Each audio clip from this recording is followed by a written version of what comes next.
रमज़ान इस्लामी साल का बहुत ही प्यारा और बरकतों वाला महीना है। इस महीने में मुसलमान दिन में रोज़ा रखते और रात में अल्लाह पाक की इबादत करते हैं। मुसलमान सुबह सादिक से रोज़ा शुरू करते हैं और इससे पहले करते हैं सहरी। जी हाँ, और आज हम जानेंगे कुछ सहरी के बारे में। सहरी हमारे प्यारे नबी सल्लल्लाहु अलैहि वसल्लम की एक अजीम सुन्नत है, तो सुन्नत की नीयत से सहरी करें, चाहे वो खजूर पानी से ही क्यों ना हो।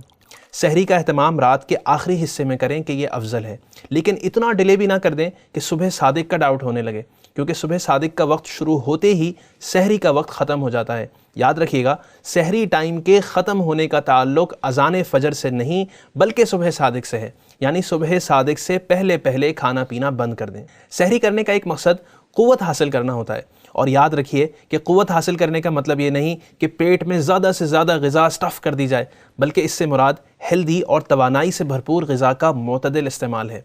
आइए कुछ हेल्दी फूड्स के बारे में जानते हैं कि जो सहरी के लिए बेहतरीन है। दलिए को दूध के साथ पकाकर इस्तेमाल करें। इसमें ज़बरदस्त फ़ाइबर और प्रोटीन होते हैं जो हमें सारा दिन एनर्जेटिक रखते हैं। इसमें हम शहद, फल और मेवे भी ऐड कर सकते हैं। फ्रूट सैलेड सहरी में खाना बहुत मुफीद है और ये विटामिन से भरपूर और प्रोसेस्ड फूड्स का एक बेहतरीन ऑल्टरनेटिव होता है। ग्रिल्ड चिकन सैलेड भी फ्लेवर और न्यूट्रिशन से भरपूर ग़िज़ा है। ये बनाने में भी लाइट है और खाने में भी। इसी तरह हम चिकन सैलेड सैंडविचेस भी सहरी में शामिल कर सकते हैं। इसके साथ साथ मिल्क शेक पीना रोज़े में एनर्जी लेवल को बरकरार रखने में काफ़ी हेल्पफुल रहता है। इसमें हम बादाम या खजूर भी ऐड कर सकते हैं। सहरी के दौरान पानी का इस्तेमाल भी जारी रखें। सहरी में ऐसी ग़िज़ाओं से परहेज़ करें जो डिहाइड्रेशन का बाइस बनते हैं, मसलन ज़्यादा नमकीन ग़िज़ाएँ, तली हुई चीज़ें, कॉफ़ी, सॉसेस, ग्रीन टी वगैरह।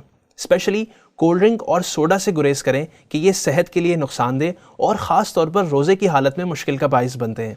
लिहाजा सहरी में ऐसी ग़िज़ाएँ शामिल करें जो आपको हाइड्रेटेड रखें, पानी के लेवल्स को मेंटेन रखें, मसलन खीरा, तरबूज, गर्मा, दही वगैरह।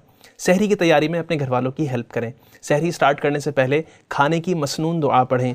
सहरी के दौरान खाने की सुन्नतों पर अमल करें। अल्लाह पाक की अता करदा तमाम नेमतों पर उसका शुक्र अदा करें। सहरी कर लेने के बाद सूरह इखलास और सूरह कुरैश पढ़ लें, इससे बरकत हासिल होगी। खाने के बाद सूरह इखलास पढ़ने की बरकत से तंगदस्ती, पॉवर्टी दूर होती है, और सूरह कुरैश पढ़ने से खौफ और भूख से अमन हासिल होगा। अल्लाह पाक आपको अच्छे से अच्छा दस्तरखान अता फ़रमाए, आपकी रोज़ी अच्छी हो, और अल्लाह पाक आपकी 7 नस्लों को बेहतरीन रिज़्क़ अता फ़रमाए। तो सहरी कीजिए, रोज़ा रखिए और रब को राज़ी कीजिए।